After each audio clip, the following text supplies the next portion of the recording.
Let me start this one over. I'm thinking too much. Okay.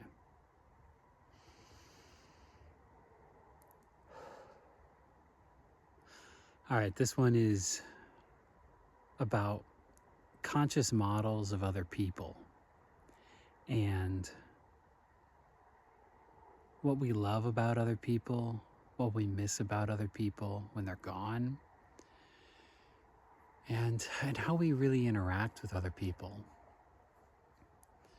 We are patterns, statistical ghosts, propagating through, as far as we can tell, quantum foam.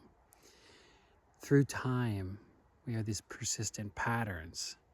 And what this pattern is, one of the major patterns is our bodies and our brains. And the perpetuating pattern of our brain is, it's this structure which guides our experience. You know, my view on consciousness is that it's something like panpsychism. I don't know if I could call it that. Maybe that's what it is. But, you know, as the cosmos expresses the next related state of time, there's that bridge between the past and the present.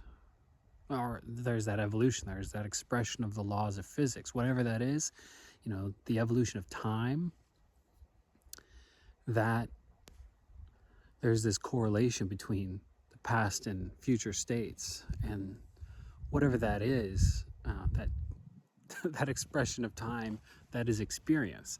There is that the change going forward, that is the experience of that change. And that's what's happening when time happens. And that's happening everywhere. Okay. So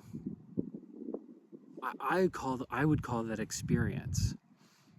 And when you have a pattern like a body and like a brain, that you have the whole cosmos performing time, performing experience. And now in the structure of a brain, you have it shaping like a flowing river, like a riverbed guiding where the water goes. You have the brain shaping the contents of that experience. You know, it is the way that it will flow. And so, and whatever that is, it is clearly circular. It is recursive and self-referencing, because that's how we have our awareness of our own awareness. We experience the awareness of our own experience, and that's self-consciousness. And you know, us humans, we experience a very particular type of that consciousness, which is human-like. You know, it's the kind of self-consciousness you get when you have a brain, this material pattern, which shapes that experience. So I guess maybe that was a preamble that I just went into right there. In this pattern, we are, you know, if you could call us anything, we are the experience. And if you want to say that you are a self in some way, it's like, you know, it is a sort of self that has a continuity, or thinks it has a continuity with the past. And so, you know, I have my own memories. And so, like, I think you could definitely spawn multiple consciousness, or have consciousnesses which share memories. But okay, I'm not going to go down that route right now. I don't even think that necessarily creates a hive mind, or a hive consciousness, or a unified consciousness. Maybe then you would call it a hive. But anyway, okay. Let me stop getting off track. It's a beautiful night out. It's like almost midnight, and it's really actually so bright out.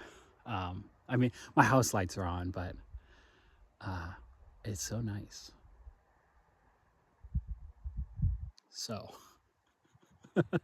within our consciousness. You know, we have models. We have models of ourselves, and like what we think we are. We have models of other people. Like, you know, we are the experience. We are experiencing our brain as it shapes the conscious experience. and, and we have models of other people, and that's who we really interact with. Our bodies shape our experience, and they shape this model so that what we experience resembles the outside world. Like, the outside world is all of this information being fed in, you know, through our eyes and our ears and our senses, and the spinal cord basically plugging us into the matrix of our body, and all that information is coming in, and it's beating this model into shape of what the universe is like. And so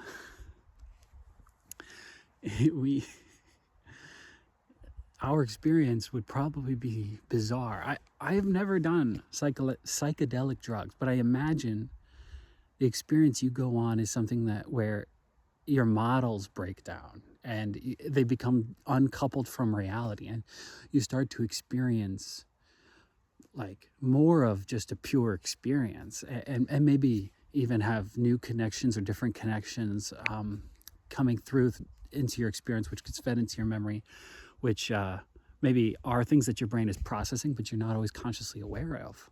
And so our body and our brain is beating the model into shape from these exterior impulses. Like, it's making these predictions. I think that's what Anil Seth's book, Being You, kind of describes, like these controlled hallucinations. And but within this, the hallucination of your experience of the world is your experience of your relationship to other people. And that's this model that you have developed about these other people. And so you kind of are making always this prediction of what that person is wanting and believing and feeling, especially if you have like real intimacy or with a person. You can know their thoughts in a way, and you're animating. Oh wow, I just saw a lot of snow fall off a tree over there. I could hear it. I think I heard a branch snap first. And okay.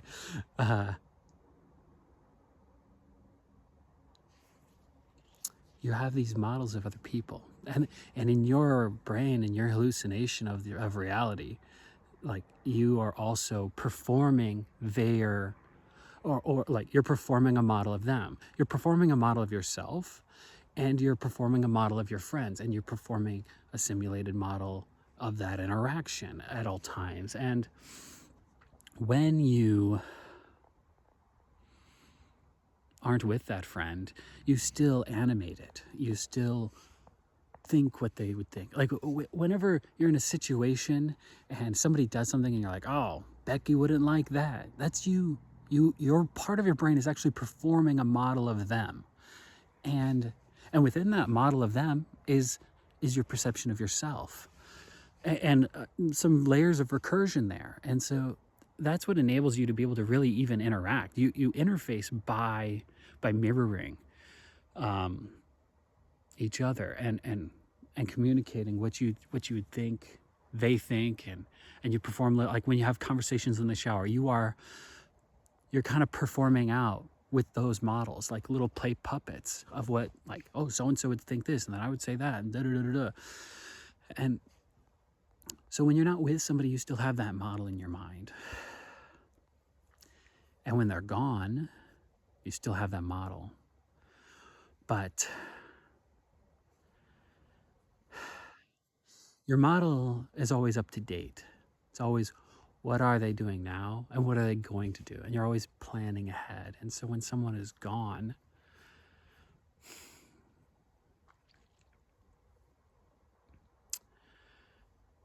you can still perform that model.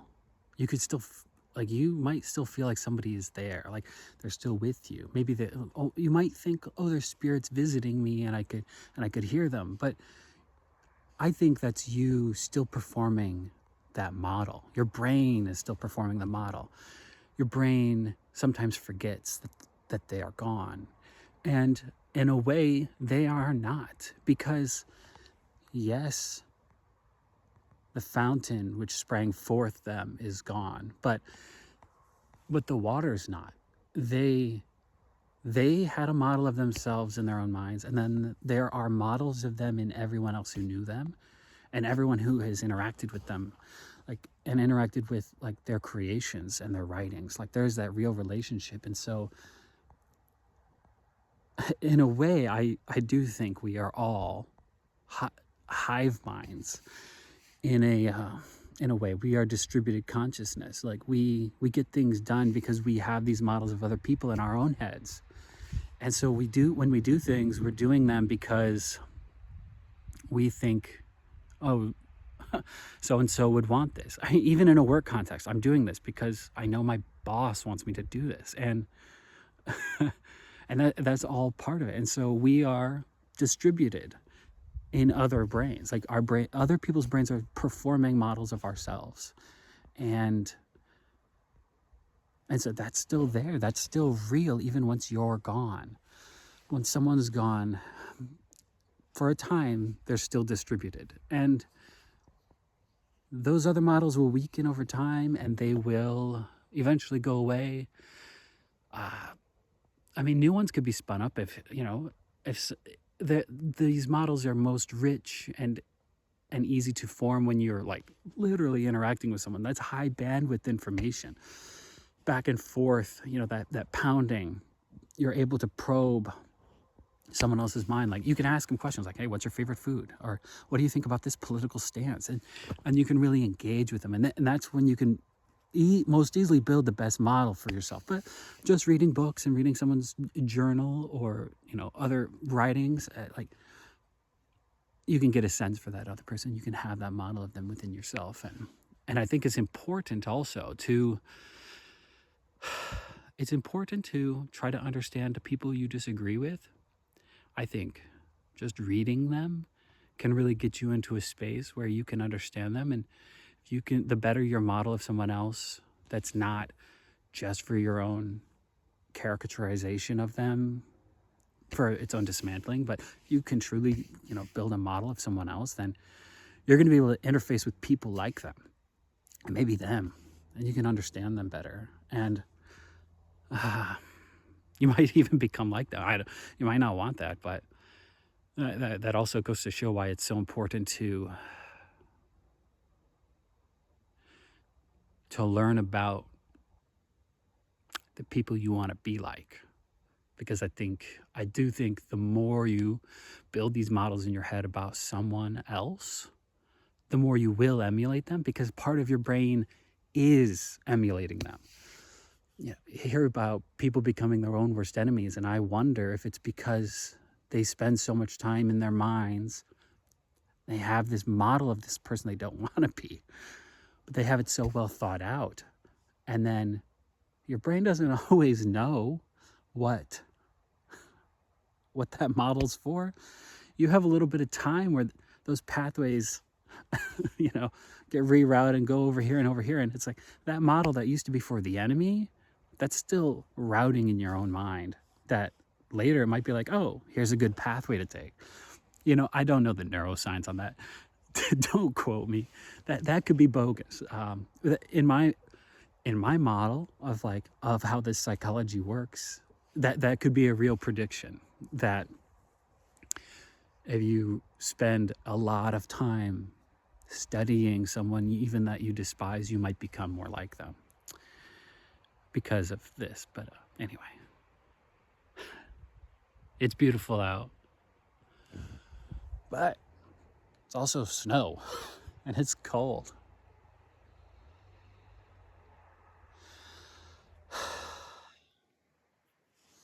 I don't know if there was anywhere else I wanted to go with that. Maybe one of the last things I was going to say, I don't have a clear thought on it. I just know it involves people once they're gone. I guess I said it, but they're not gone, not completely. And that's why it's important to spend time with others. But you don't have to worry about what they would or wouldn't like, especially if someone was a negative influence on you, but like, oh, mother wouldn't have liked this, you know? You don't have to worry anymore. I don't believe in souls.